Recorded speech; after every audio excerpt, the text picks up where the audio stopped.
Right, when I'm getting about this far from the corner, I put a pin over at a 45-degree angle to the corner so that when my needle gets to the pin, that's when I know to turn into the corner.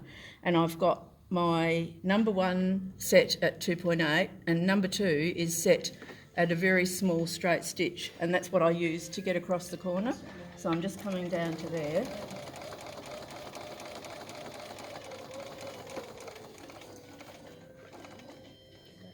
Take the pin out and turn around and stitch into the corner. So that's the corner in there.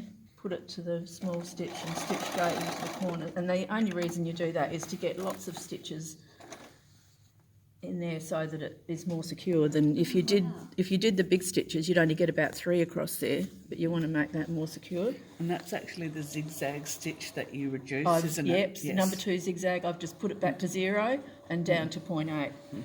And then I just pull that up. So the important thing is that that's a straight line, and then fold it back so that that's in line with that edge. And then some people cut it off and then start again, but I just hook it with my scissors just to hold it so that it won't bunch up. Do a few on the small stitch and then go back to my normal stitch. And now I've just got to get up to where I can join it so I can show you the join.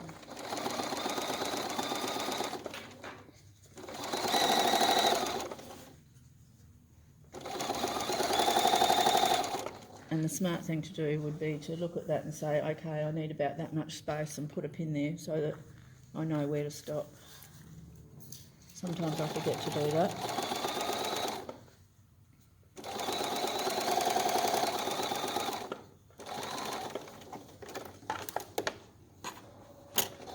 Okay. Now, you just need to lay it out flat. Pin this one down nice and firm. Just ignore my phone. Bring this one along and make it. No, it's in my bag. It's okay. Make that nice and firm, and then put another one right up close. And then use this as your guide to where you're going to cut it. So I open this out because this is exactly the measurement that I want.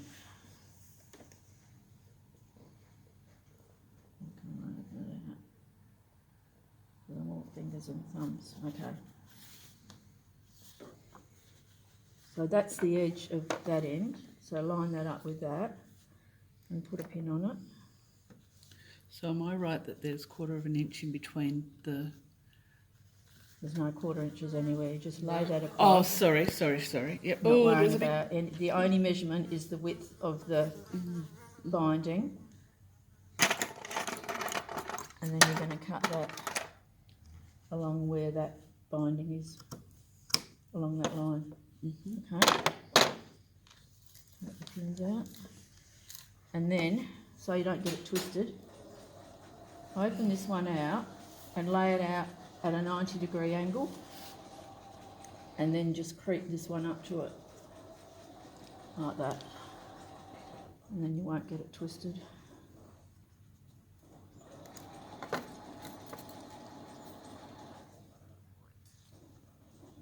And then you're just going to pin it both sides, stitch it from corner to corner. I always mark one of the corners you can't see because it's hiding underneath that one.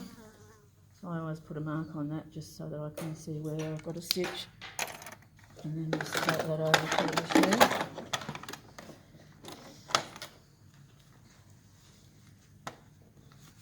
It's a lot faster when everyone's not looking. Exactly.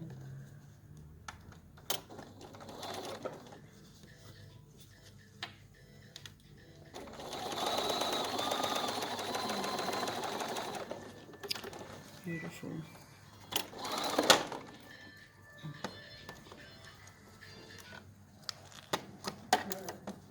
Trim that off and open it out. And that should sit, see how that fits just perfectly? Yeah. Perfect. Open it out, because if you open it out or you're binding, it's less bulky than pushing it over to one side.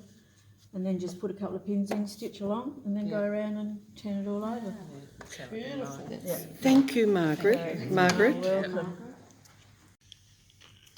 Okay, this is a variation on the binding technique that Margaret showed you earlier, and it's one that I use on quilts that I put in shows. And normally I'd have my walking foot on, but for convenience I'm just having my 1/4 inch foot on.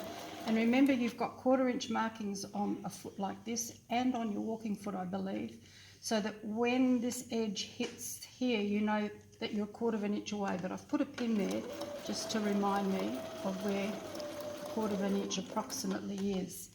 Now, when I get to that point, I go backwards and fasten off, fold it up, fold it down just like normal. Okay, start stitching. You don't have to go very far. Okay, I'm going to stop. Now, I don't know how many of you, when you've done your binding, looks like my cutter needs cleaning, when you've done your binding, when you go to turn it the other way, you just can't seem to get everything in there. There's too much bulk, and the temptation is to snip that corner off, isn't it? Hands up if you've done that. Don't. What you need to do is get a sharp pair of scissors, and this fold along the top here, you need to slit it open. Okay, slit to your stitching, and when you open it, look at that little triangle there. That's the villain. So cut it off. Interesting. And then when you turn it over, you've still got your binding being filled, but you haven't got that bulk that makes sometimes that corner very awkward and wobbly, and you can't get it nice and straight. So there's your secret. Snip along the fold, snip along the fold, fold it back and cut off that little triangle, because that's the villain. Don't cut across the corner of your quilt. Wow, that looks Okay. great. Yeah, that's great. Yeah.